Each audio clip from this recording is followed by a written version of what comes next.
2024 meeting to order, please. With all our meetings, please stand for the pledge allegiance to the flag of the United States of America and to the republic for which it stands, one nation, under God, indivisible, with liberty and justice for all.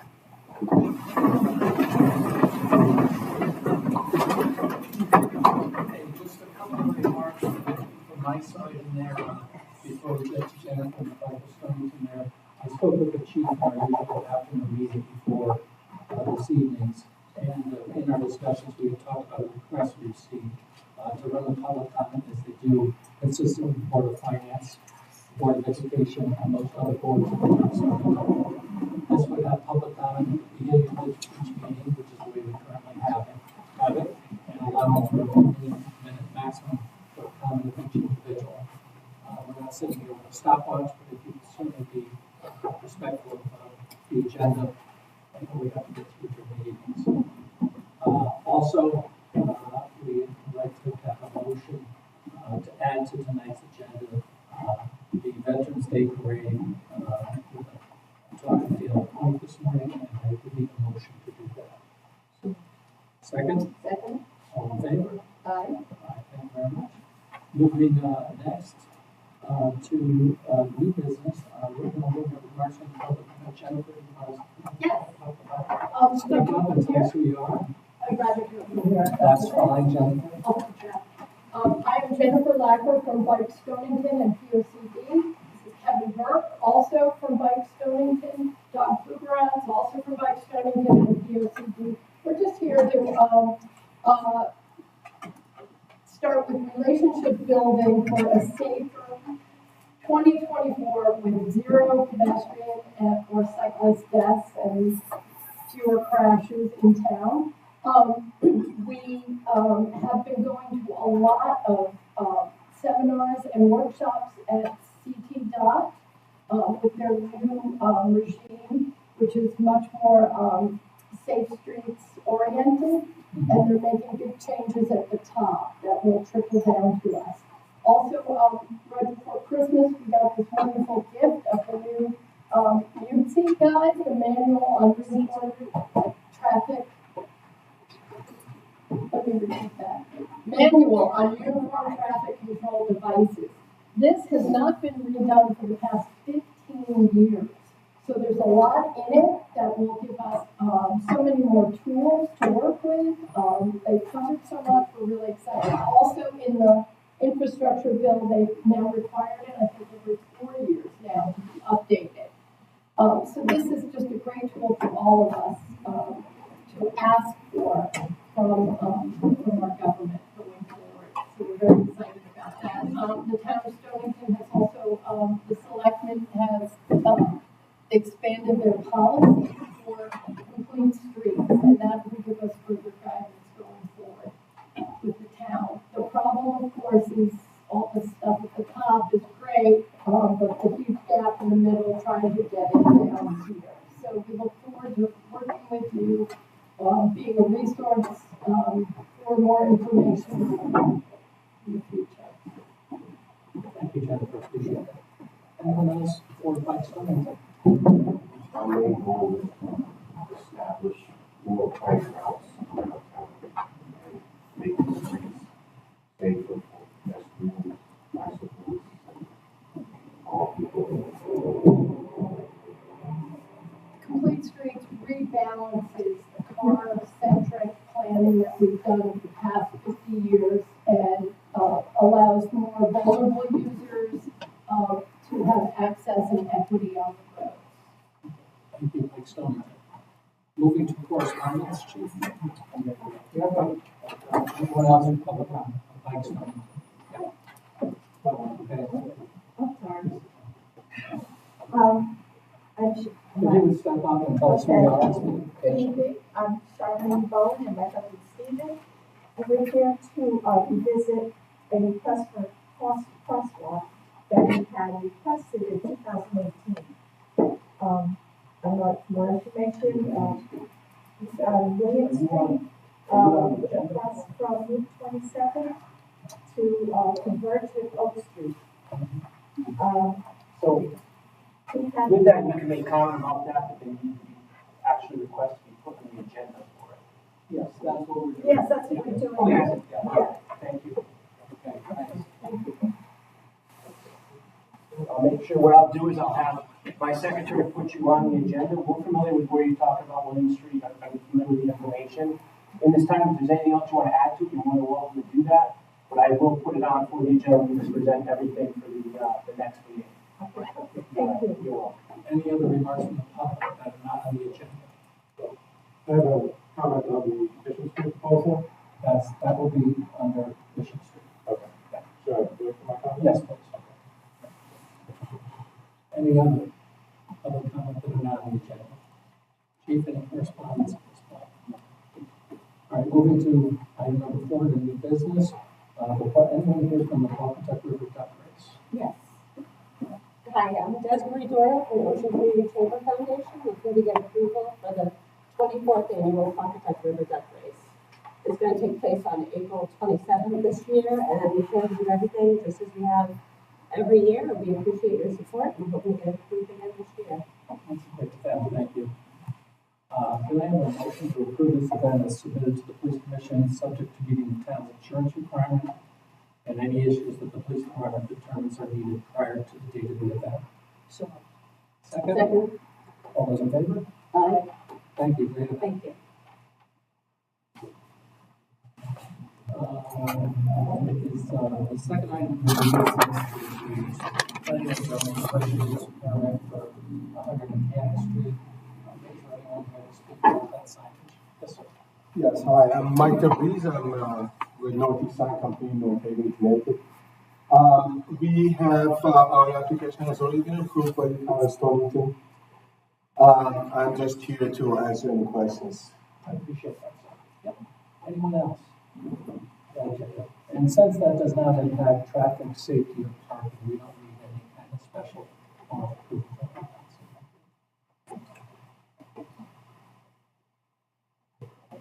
All right, item C, the Broadway Avenue East Main Street rotary crosswalk concerns, and someone to speak to that.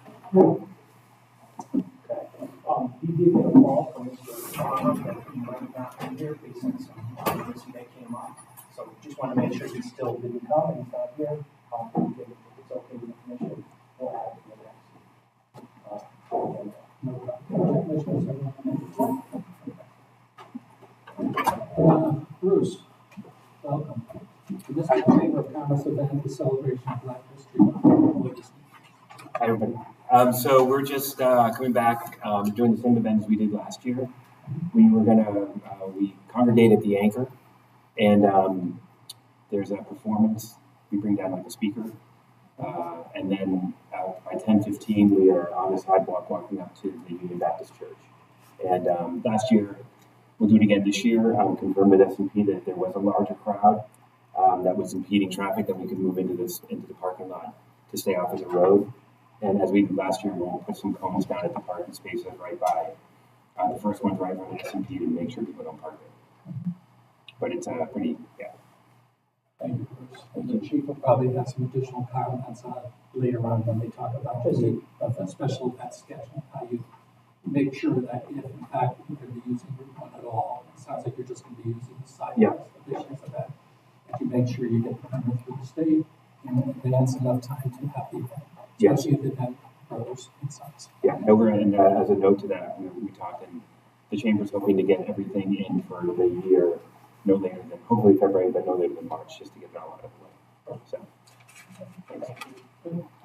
So we had to use a vote and a motion to approve this event as submitted to the police commission, subject to the meeting of the town's insurance requirement, and any issues that the police department determines are needed prior to the date of the event.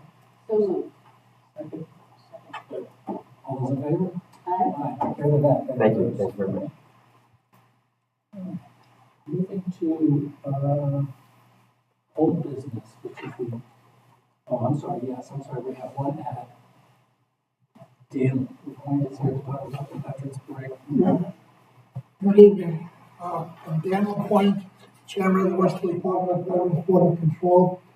We are here, to secure, approval of the Memorial Day Parade, which will be held on Memorial Day, Monday. I don't have the exact date with me, but my secretary and I will be working with Natalie to make sure that all permits will be in force. Dan, how many years have you run this event? I have been chairman of the Board of Control since 1991. Thank you so much. Any problems ever?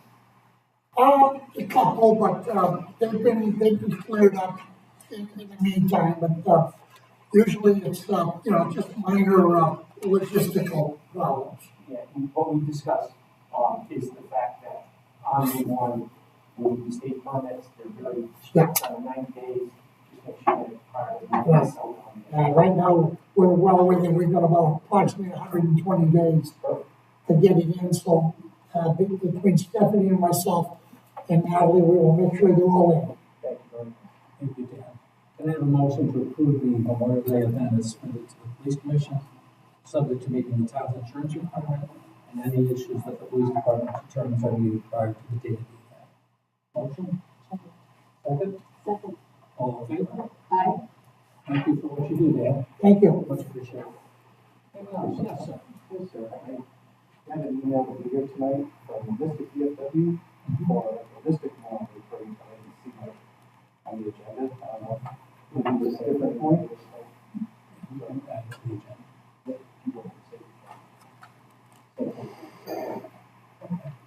Okay, so, First of all, we have to make a motion to add it to the agenda. I think it's just a procedural thing. yes, sir. So moved. So, second, all in favor? Aye. All right. You're on. Members of the board, my name is Bill Landry, and I am the Mystic Memorial Day Parade Chair. We had our growing pains last year, this is the second year, so Natalie was great to send out an invite to be here tonight. What we are asking is for the Mystic Memorial Day Parade to be held on Memorial Day, May 27th, from the hours of 1 to 3:30. We want to adjust the time. It'll be from Route 215 down Route 1, ending at the Mystic VFW. I have the paperwork, I can give out to Natalie so they can print it. This evening, I have it here on the phone, I will email to her. Okay, Bill, if we repeat the same thing, then we'll make sure the paperwork is in. Oh, yeah. It's the same statement I get right here. And what's going on with all the events is that any event organizer, we put everything on the website, so you can see everything that's required, the dates that's required, everything is there. So you shouldn't have to worry about us sending anything to you, you should be able to see it. We're trying to let everybody know that moving forward, it's an issue for my people. Thank you guys much, thank you for your time. Okay, can I have a motion to approve the Mystic Memorial Day event as submitted to the police commission, subject to meeting of the town's insurance requirement and any issues that the police department determines are needed to the date of the event? Someone second? All those in favor? Aye. Aye. Thank you, Bill. Thank you. New business, Radiation Street proposal. And just as a point of order, if you're speaking on behalf of pros or cons of the Isham Street proposal, please step forward, give us your name and your address. Please address the police commission, and please do not enter into a debate with the people that are in the audience. That would be very, very helpful. We have a little bit of, we didn't have that the last time, I want to make sure that we do it. Thank you.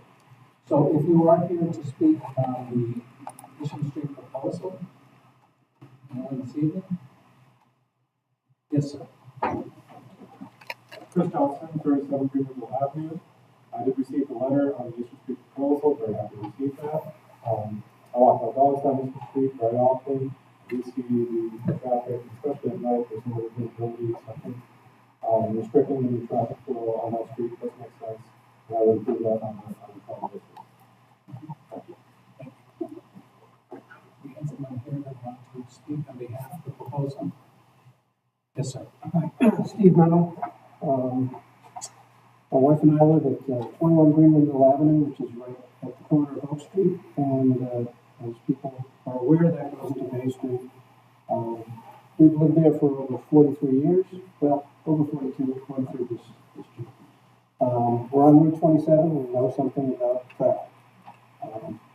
I can't speak for those that are living on Isham Street or Bay Street, but I can speak for those of us who live on Oak Street. And there's no traffic problem there now, and there's never been. I counted up, there are like 14 houses that are along Bay Street, Isham Street, and Oak Street. And only one of those houses has any young kids, and that's us. We babysit our grandkids a lot. So we're very attuned to traffic on the street, and we're not running into any problem on Oak Street. Being kids using bicycles or just walking downtown or whatever. We pretty much go down Bay Street, every day, walking and driving, and really haven't noticed any real problem. That's not to say that cars don't occasionally speed down there, and the stop signs that are at the corner of Oak and Bay Street, some people, I think, that take those as a suggestion rather than a requirement. So there is that safety concern. And I read Dave's proposal, and he did emphasize safety, so I don't think there's anybody that's more concerned about safety than the walk by with our grandkids there. The only concern I would have is that if Isham Street has a problem right now, and we're going to make that one way, I think that's going to probably be transferred to Oak Street that I live on. If people are taking a right to go down Bay Street, and that's now, they can't do that, they'll probably grab the next one. That's us. There are 6 houses along that street, all of which have driveways on there, so I don't think any of us would really want our traffic to increase. So that would be my concern. I mean, if somebody can allay that concern, great. But I'd hate to, I love my neighbors, but I don't want to help them solve their problem by moving it to us. And I guess the other part of it is that I don't know if there's been a traffic study at all about, how many cars are going down Isham or Bay, and more importantly, which direction they're going on Bay Street, south or north. If the majority was going on north, then obviously the one-way wouldn't solve that problem, but I'm assuming people consider that. But when I think about it in the proposal, if indeed the problem kind of gets transferred to Oak Street, then, yeah, the people on Isham Street and the houses that are on Bay Street north of Oak, their traffic is less, ours is more, and then the rest of the houses on Bay Street are going to see the same amount either way, because people are going down Isham or they're going down Bay. So it's like a net of zero. Some people are going to gain, some people aren't, and other people it's not going to make a difference to them. So anyway, just concerns. I'm not necessarily against the proposal, but I can't say that I'm definitely for it either right now. Any other comments on Bishop Street? Yes, sir. Marianne Sloat, Oak Street resident. I've lived on that block my entire life. My parents have lived on that block, my grandparents have lived on that block. So been around a lot, seen a lot of changes. The town and the block. Just a couple of comments on some information I was given or during this matter on the proposal. As Mr. Merrill stated, if you redirect down Oak Street, which people are just going to take the next right, that has a lot of children in the house, ages 6 months to 8 years usually, and one in Michigan and then 12. They're Pawcatuck children to babysit multiple times a week, aged about 6 months, 8 years. And there's 4 children, plus they have 6 other grandchildren. If you down Oak, I would question if Oak Street is even narrower than Isham Street. I would look into that as an issue. And just recall that the Seaport does have a delivery entrance on the end of Isham, which large vehicles have to get in and out of, and there's also a public boat launch on Isham and the pictures at the end of what I saw as proposal appear to be from a special event day. And I just want to draw to your attention that those pictures are on Main Street, not of Isham Street, on a special event day. I think the larger issue here is one that a lot of perhaps people don't want to address is how much more vehicular traffic can the Plain Town domestic absorb. And as we build up this Plain Town more and more, with all the breweries and all the businesses, you're losing the very aspect which originally drew the people to this town, was that Plain Town. So it's pretty features. You've got 3 breweries and basically 1 block radius downtown. Across from Chelsea, and then in fact, there's 2 more. I think there's a larger issue which a lot of people don't want to address. And I know perhaps it's not popular. Future development. But I just wanted to reiterate what Mr. Adams said, is that I think we'll be redirecting traffic to the possibly narrow street and one that does have young children. Thank you. Just ask your house number again, please.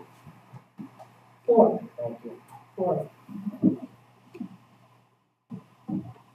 Anyone else here tonight to speak on behalf of Mission Street? Yes, sir. My name is Todd Prisby. I'm at 27 Windmill Avenue, Mystic. The building has been owned and occupied by my family for somewhere in the neighborhood of 75 years.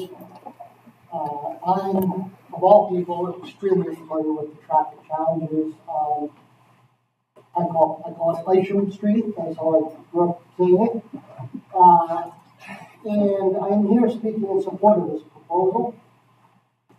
Although I am extremely sympathetic of my neighbors and my friends who live on Oak Street, I'm understanding of their concerns. However, at this meeting, we're here to not address any hypotheticals. We're here to address the facts.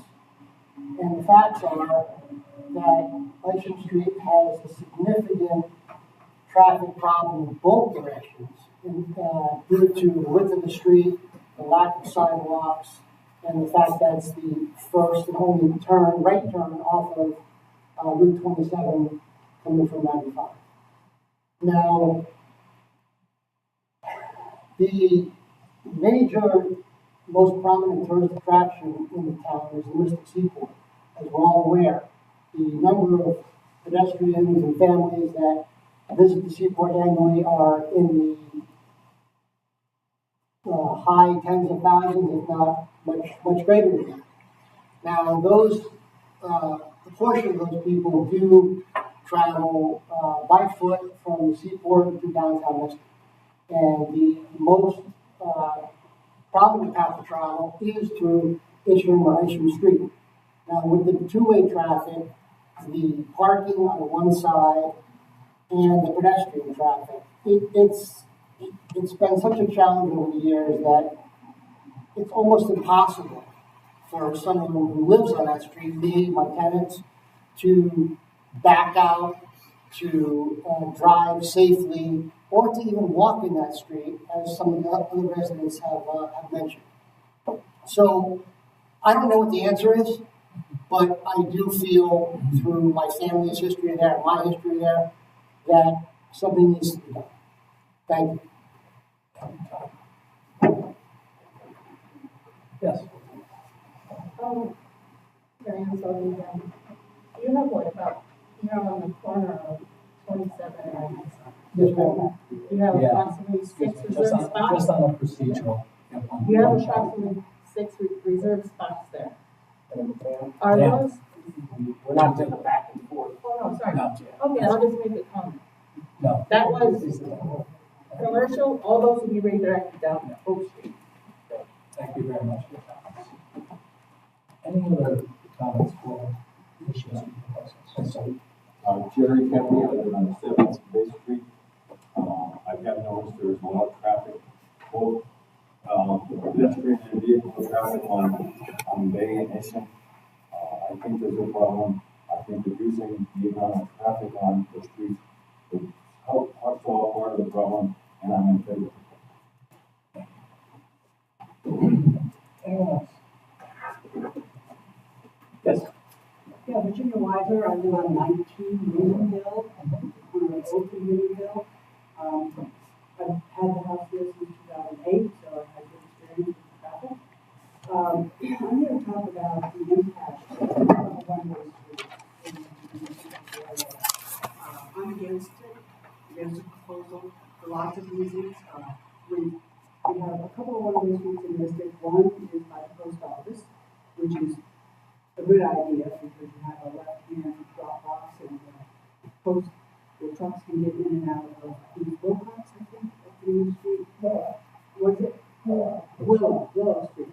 The other one, exceptionally good idea, was to make Harper Street one way. That was malfunction junction. People coming out and going, so that was an excellent idea. But if we do more and more one-way streets in this district, it's going to cause confusion. I go to the post office a lot. I see people coming down that street one way. They don't look up. In spite of the name of the movie, they don't look up. And so they're coming down all the time that one way. If you make more one ways, we talked about this before at these hearings, people will be coming down from the Seaport and make that right turn and not look up and see it's one way. And you have people backing out, it's really going to cause problems. I don't think this solves anything. I think this is something that's totally unnecessary, and we should just leave it the way it is. Thank you. Anyone else? Proposal. Back to the liquor, we did get some correspondences by email, people that couldn't make it tonight. So I'll just read those in, so you have them in the record for this evening. The first one was from Peter Armstrong, who is president of the Mystic Seaport. And he wanted to notify and say, in response to several conversations I have had in the last few days in preparation for your meeting tomorrow night, I thought I would email to clarify the Seaport's position on the proposal to make Eastern Street one-way traffic. Although the Seaport has no objection to this principle, as the second part of my letter dated September 7th, 2022 states, it should be part of a more extensive proposal that tackles pedestrian access down Isham and along Bay Street into Mystic. We aim to make a physical link between the Seaport and downtown Mystic as clearly accessible as possible. Hence the new Mystic Express Border taxi and the Lodge shuttle bus. Therefore, we would welcome a thoughtful plan that deals with this pedestrian access issue and the traffic on Greenville Avenue. We are more than willing to participate in any discussions that result in safe and improved links between the Seaport and downtown Mystic. The second was from Anthony Caporal, and he lives at 7 Bishop Street. If you allow me just to read his comments here. See? I'm here, yeah. Sure, I'd be happy to. Anthony Caparelli, 7 Bishop Street. As I stated at the last meeting, my wife and I are at 7 Isham. We are not in favor of the proposal. The points that we made last time, the stated goal of the proposal is to reduce the number of vehicles that use Isham.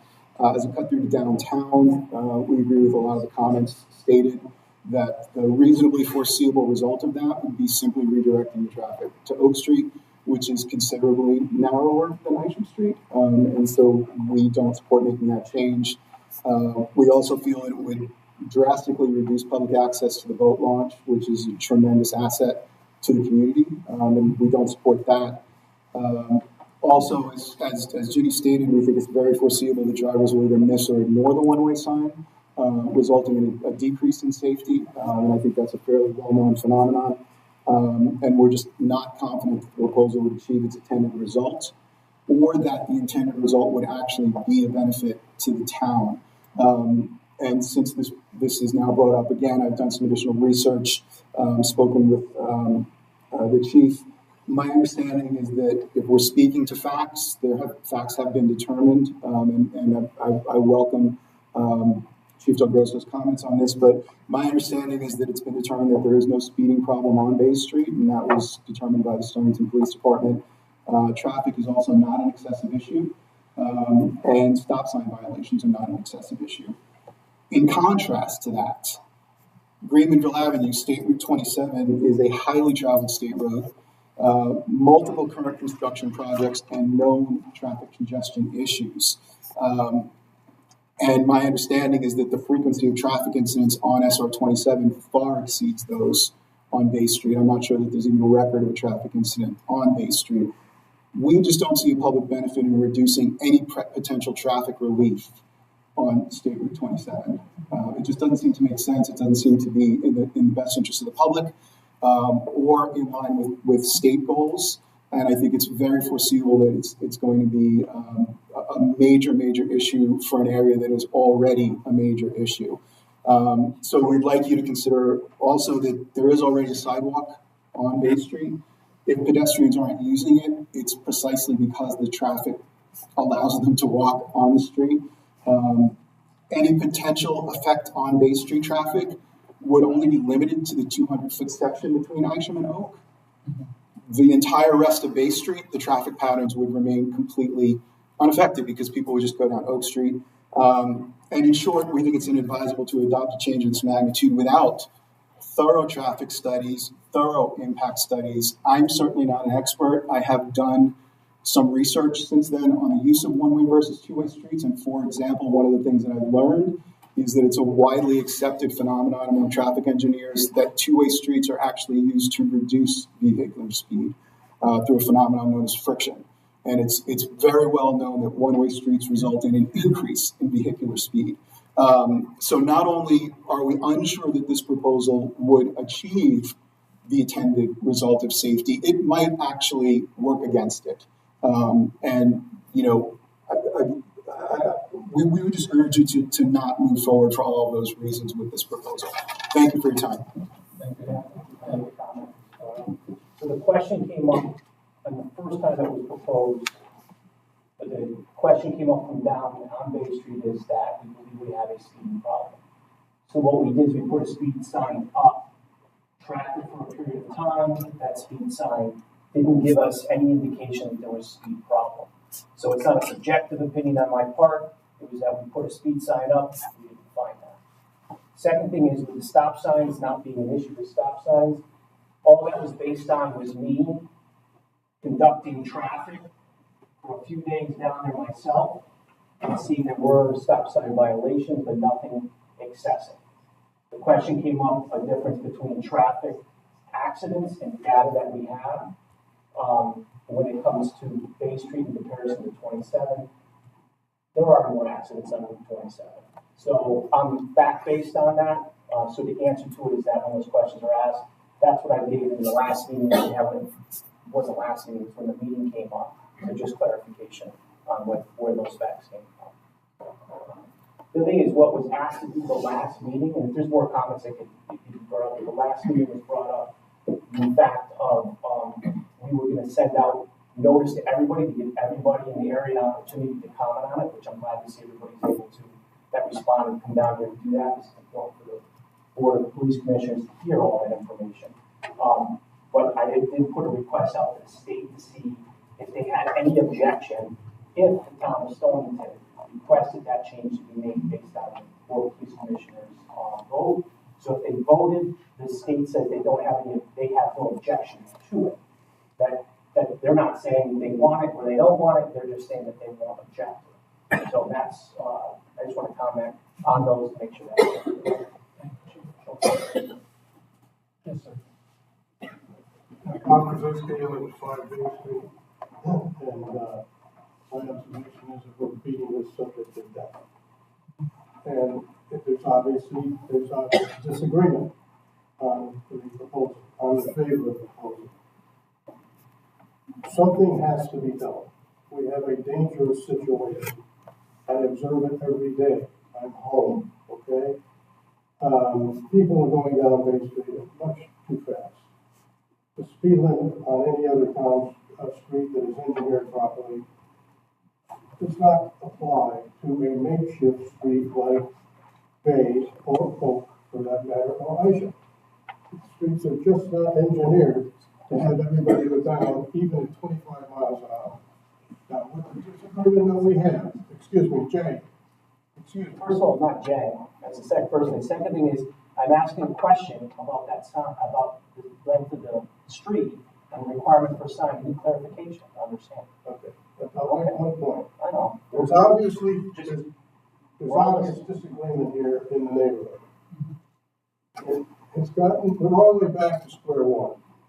The most cost-effective, most effective way that you can solve this problem, and the town has to change its attitude, are speed bumps. Thank you, sir. Anyone else like to speak? Yeah, Dave Bryan, 8 Bay Street. I'd just like to say that both have been kind of working on a solution to the safety problems on Isham Bay, Oak Street, and coming on to Home Street.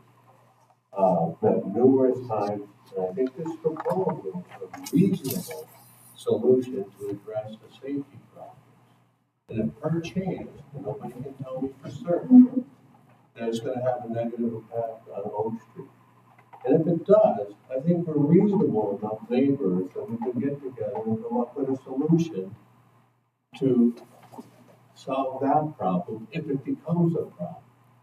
But to do nothing is ridiculous. Thank you. Thank you. Anyone else? Yes. Hi, I spoke last time, Cheryl Rondo, 2 Bay Street, and I understand the study was regarding the speeding of the vehicles on Bay Street, but there was also some information on how many vehicles pass through Bay Street. I don't remember or recall what that number was, but for a street that only has 7 homes on it, it's clearly a cut through, because the amount of cars that go by on Bay Street, they don't originate on Bay Street, and it's not their end destination. We keep coming back to the same problem. There's just too many cars, and I don't know if the one-way issue is going to solve the problem, but I think we need to just work on something, and if the DOT or the town can't come up with something, we have to do something now. That's all. And I think we should just try this solution, and if it doesn't work, just like Dave mentioned, we can work together and solve the problems that will arise from this. Thank you. Anyone else? Brian Harrison, Oak Street. I don't like the proposal, just because it solves part of the problem. Like, if we had another storm like we had just the other day, you live down one way, you're not gonna get home. You're stuck. Or you have to go down the opposite way to one way. So there's different problems we have. Maybe it's not one solution we're looking for. Maybe we can all get together and put like 3 or 4 solutions for all the problems. Maybe a speed bumps on one road, a different traffic on one road, but there's gotta be something we can all get together and agree on. So as Mr. Kazuchi said, we're not all in agreement. We shouldn't be fighting about this so much. We should probably come together and maybe have a meeting all together and maybe come up with some different proposals other than what we already have. Because unfortunately, we're gonna get a lot more traffic on Oak Street. And we're a smaller street, and then Holmes is gonna get a lot more. Bay is gonna see a lot more. So taking one street out as in one way, Bay is gonna see a ton more, because people can only go one way up the issue. Or Isham, sorry. So I unfortunately, I think something else has to be brought up where there's multiple solutions where we gotta find something else. Because unfortunately, this proposal, I don't think it's gonna do it.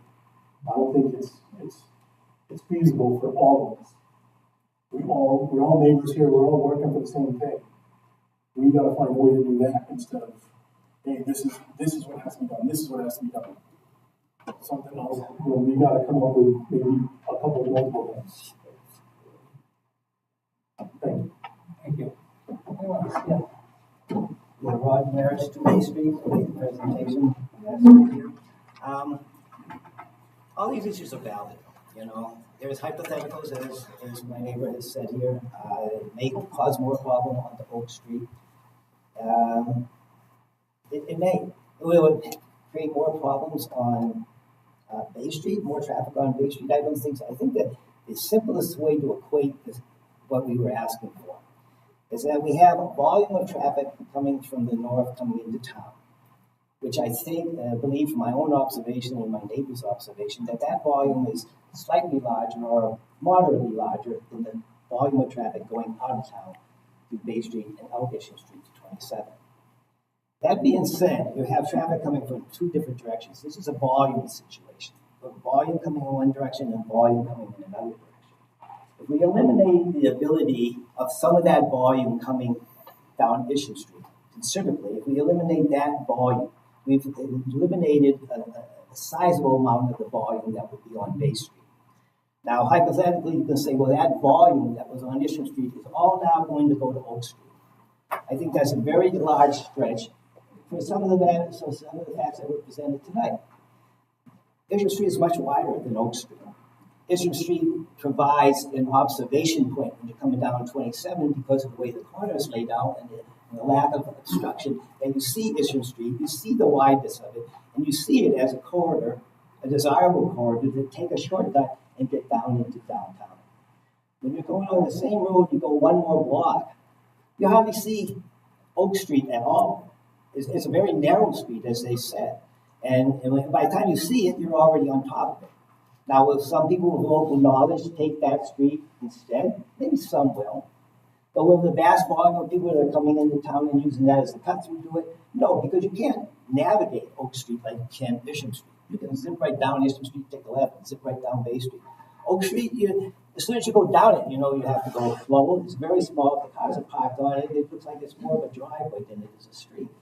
So really all we're asking you to do is to execute a measure that will reduce the volume of traffic on Bay Street.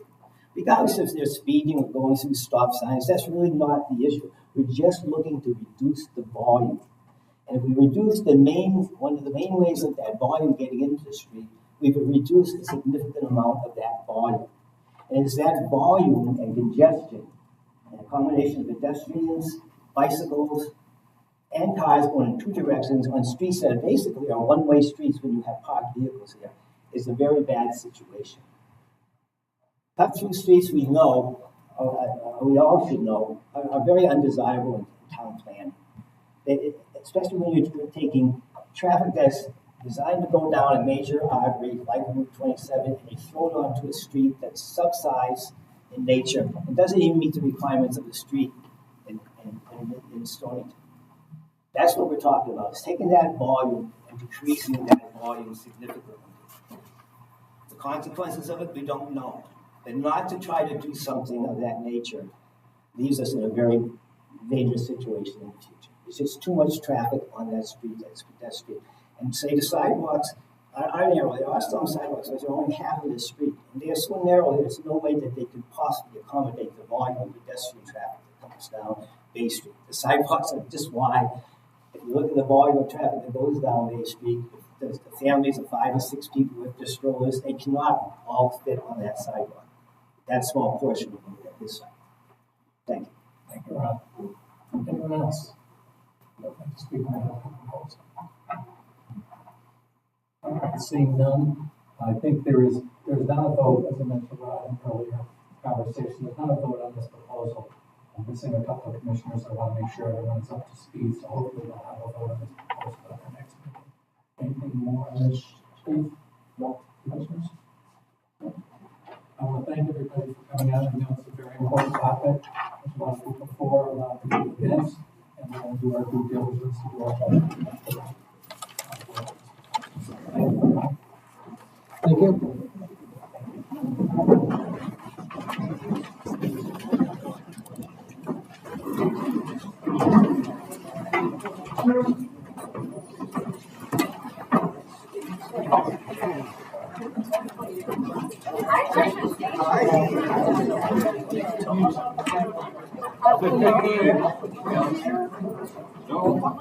Police presence on this one. Don't stand against the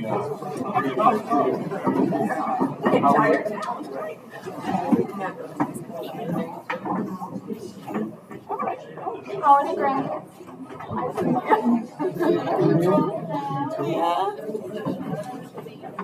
Our restaurant has a 18-month-old. I'm not saying that 18-month-old at RSV, like the hospital, he's fine, but I'm sure it's Thank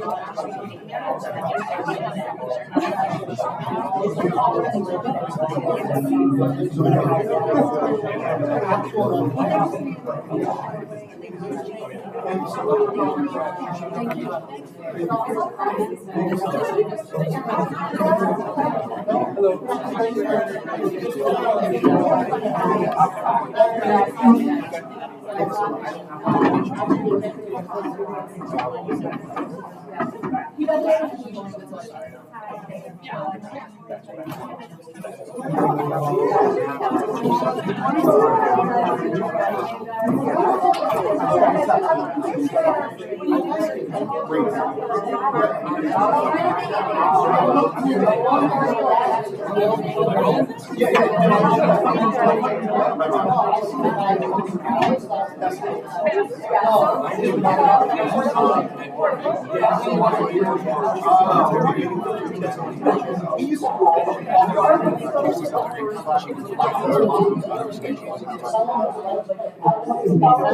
All right, we're going to continue with the meeting.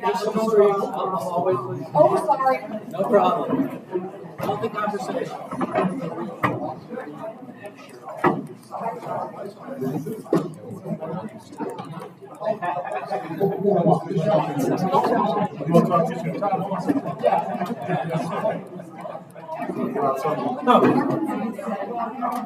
Let's continue. Thank you, Mission Street, thank you. Thank you. Thank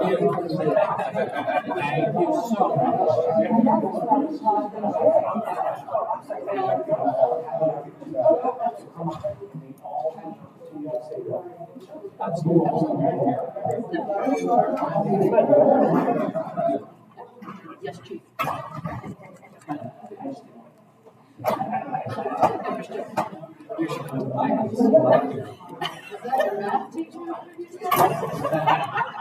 Sorry. All right, and continuing with our meeting, do we have anything under traffic?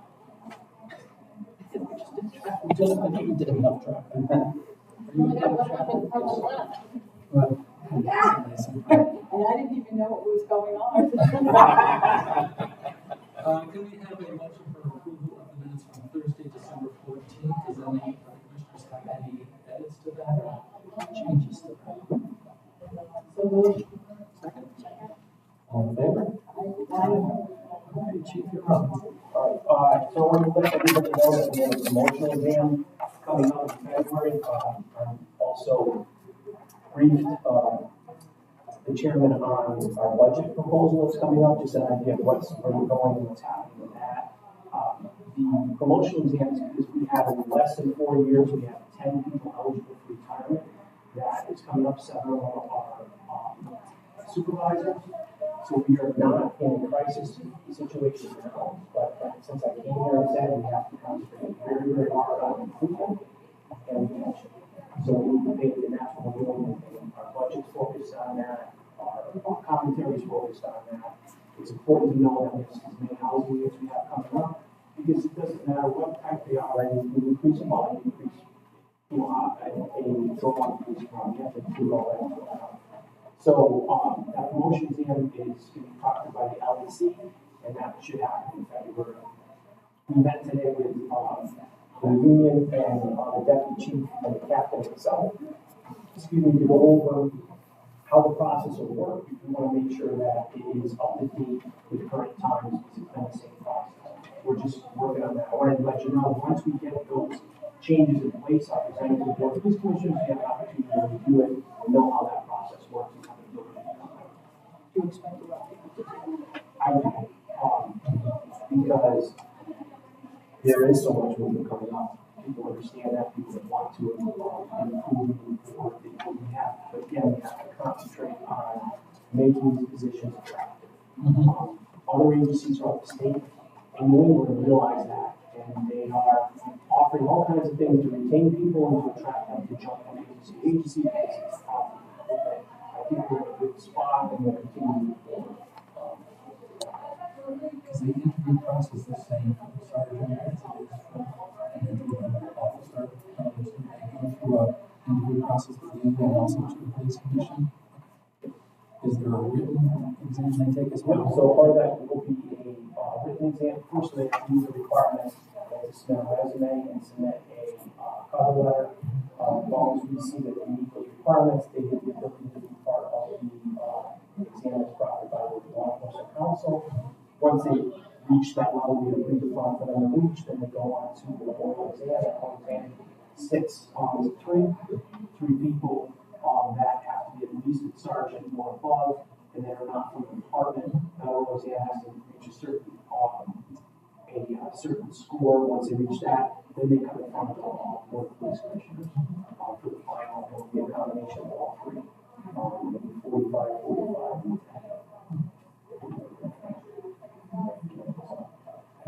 Sure, budget, we are, I'm doing everything I can to, one thing that board of finance stated is they wanted to make sure we try to tighten things up. We're tightening things up as that we are adhering to our line items. I'm just gonna ask Joe more quiet. I can do that. I can do it. Oh, yeah. He's got this voice. He's got like.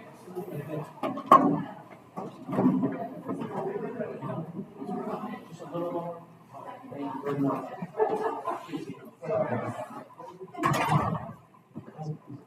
You're not long, but you can't stay here.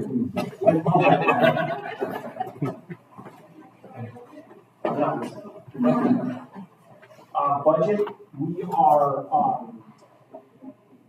we had hired, we were down, 2 dispatchers, we hired the 2 dispatchers, we had another dispatcher, that's retiring, she's retiring, so now we're gonna be down to 3. The 2 we have are not ready for quite some time, they have to go through their, training period. And we hope that they survive the training period, and that they get through the training period and we have them on. So this is an example of why we have to pay attention to our staff. Because if we don't have our dispatchers, we can't just throw someone on dispatch. We have to meet all the accreditation levels, we have to meet all the licensing levels, everything. It becomes crisis when you're creeping at 3 p.m. So I thank the captain, I thank the deputy chief for all our hard work pushing us to get to where we are, to have 2 qualified people sitting down right now who work very hard on that. The deputy chief takes a lead on that and pushes through that, and he does a great job.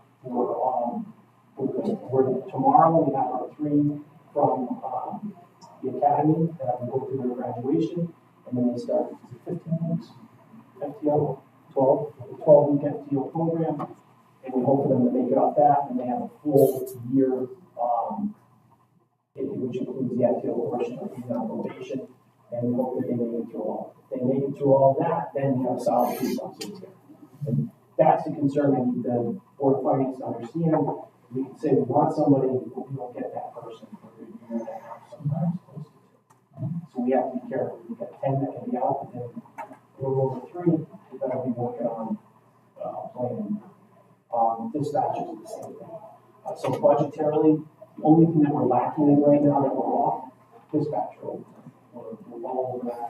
It's because of where we are. I can't control that. But budget-wise itself,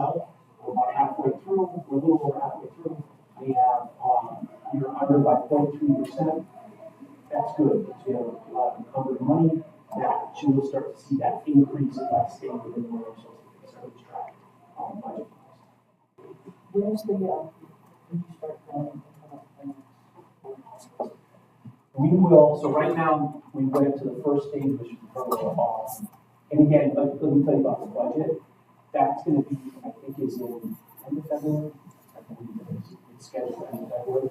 But right now, we're really good, because the way I'm presenting it, we're asking for a 0.83% increase. That's enough. That's a very comfortable increase level. But the true number is about 1.44. Between the 0.083 and the 1.44 is the savings they received, is the state of Connecticut making adjustment to our officers and NERC, their retirement. So now they get a reduced benefit, which makes it hard for me for retention.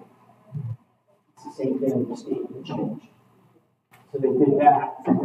So when you take that savings and put it in there, my ask on paper is 0.83, but the 1.44 is to take that savings out. I need to work on an incentive, and I spoke to the chairman a little bit about it, and another time we get further with it. I need to put an incentive in to these officers that are here as part of retention in my opinion. And what about, increasing because of the increase in housing capacity that's coming out? Yeah, so what we did is I worked with our records department over an extended period of time. We're changing our RMS system, like you know, which is very low right now, but it just switched over. For data, so what I asked was all our housing stock now that's been approved to say, what is our cost before that? So then we have a housing unit that comes up. We get a comparable housing unit say, well, this is what we're doing here. The other thing comes up with, they ask us what metrics do we use to determine how many officers we should have. They have metrics that different police departments use. I've explained what those metrics are, and I've said that why we should take it into consideration but not have a hard number to use. And I brought all that to them factually.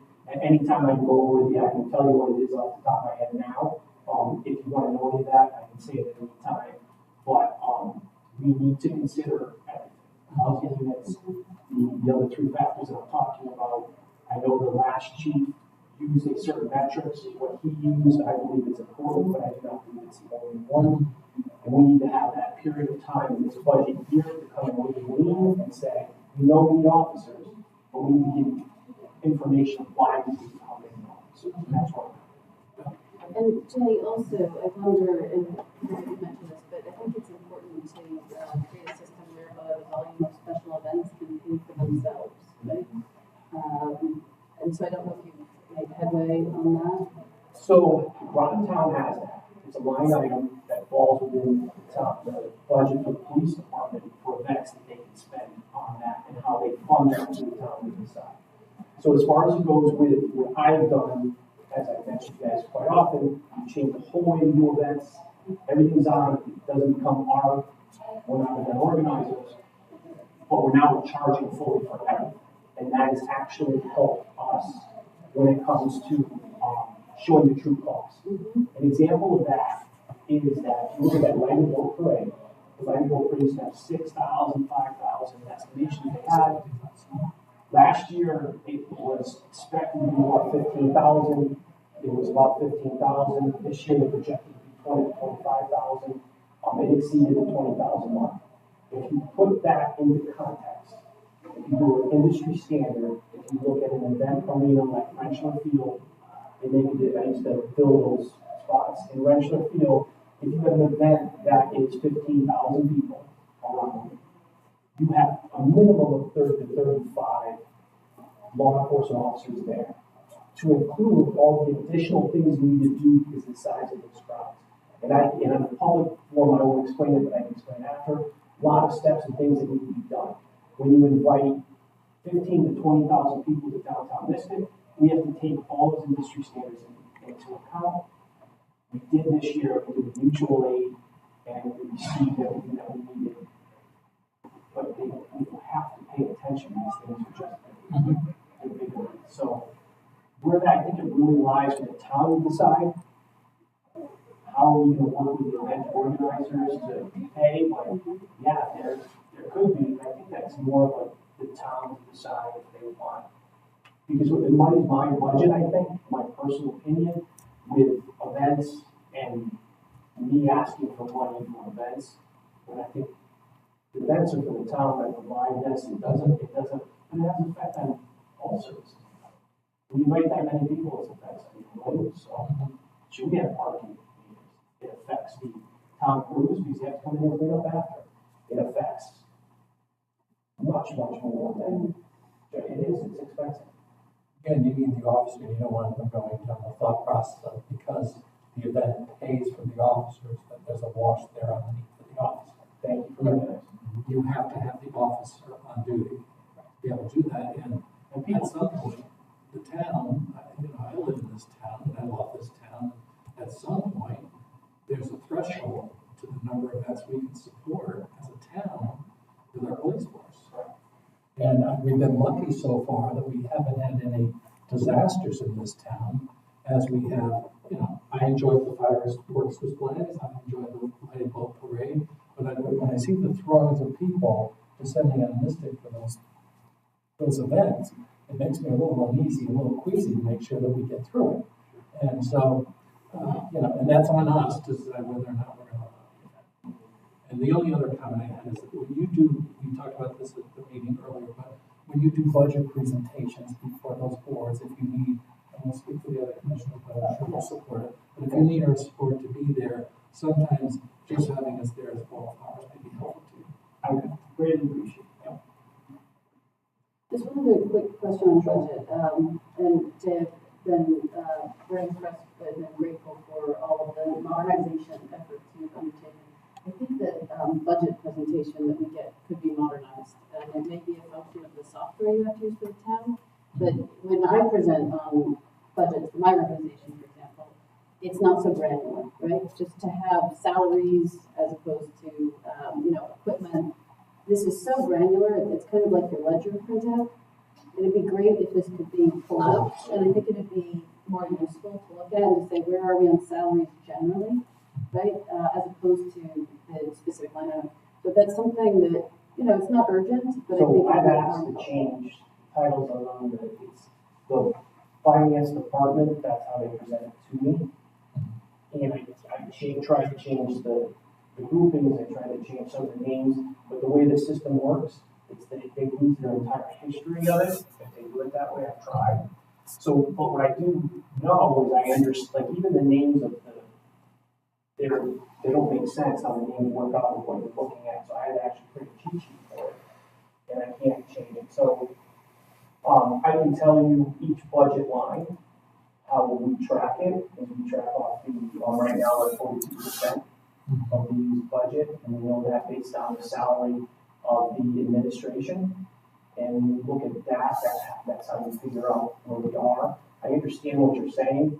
I can't change what the finance department gives me, other than I can take that report, and if you tell me how you want that.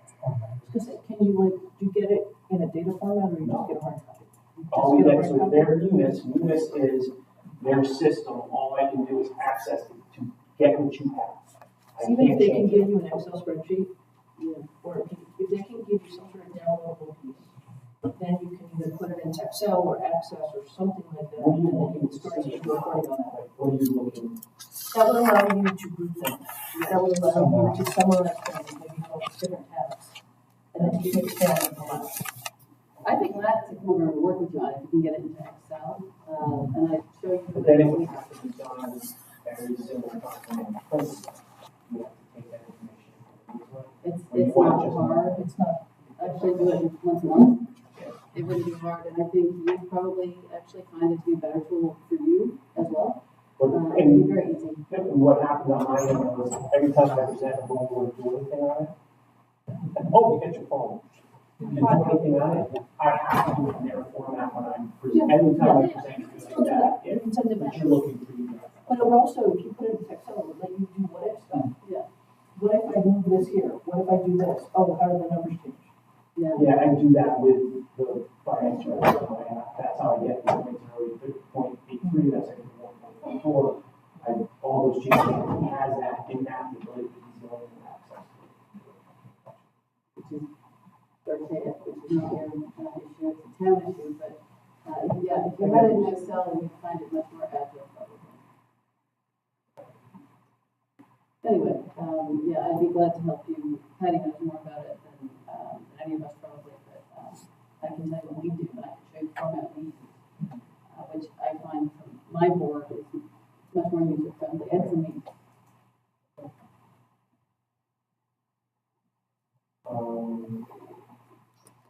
Special events, or anything, would you guys like anything special? Okay.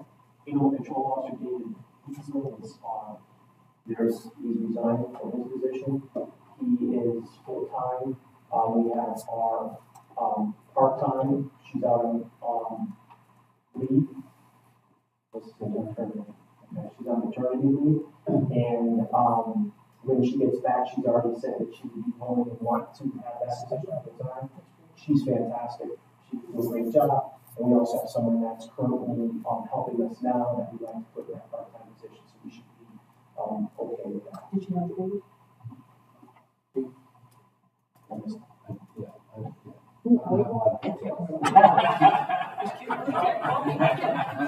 Jay, have you seen more animal surrenders, or am I just seeing more active use of Facebook by? I think it's been, we've had, when I first got here, we had a ton, and then it was off, and then we've had sporadic. We know that we have the dogs that are currently in there that are up for adoption. We had one dog that was, we had two that were in custody here from other towns that based on the large incident we had them. But we changed how we were able to take them out and have a foster home, which they were never able to do before. So I think we're good, but we're doing, the captain has been pushing us to be more on that active. Great. On that. That's And fantastic. Sergeant Hirsch has been doing an awesome job. I look at it too, and I'm like, oh, keep it. Facebook tells me I'm one of your top fans. I want a badge. What's going to is losing horses and cows are getting loose, and Yeah, they're that running was through the out. towns. I came out on midnight roll call, and I got here like 3, and then met with everybody. The missing horse. My house. Cows. And then our dispatcher said Allison Pollard, she's been here for an extended period of time. She was placed, put in for retirement, and she is going on the 18th of this month.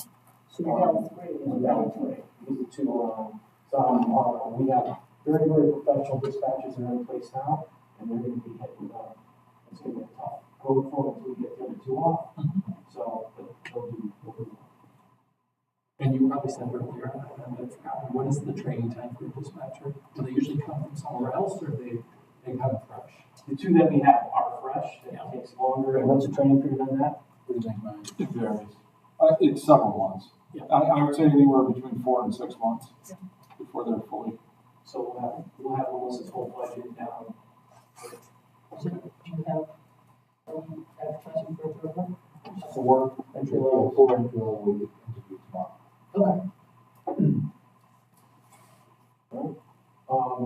And then just, that's all I have, unless you guys have any questions. Consent agenda? Just the letters that are in the back that you can. I have a motion to accept the chief's of police report and the consent agenda. Second. All in favor? Motion to adjourn? So moved. Second. All in favor? Thanks for coming. There's no problems on tomorrow, so it's good. Yeah.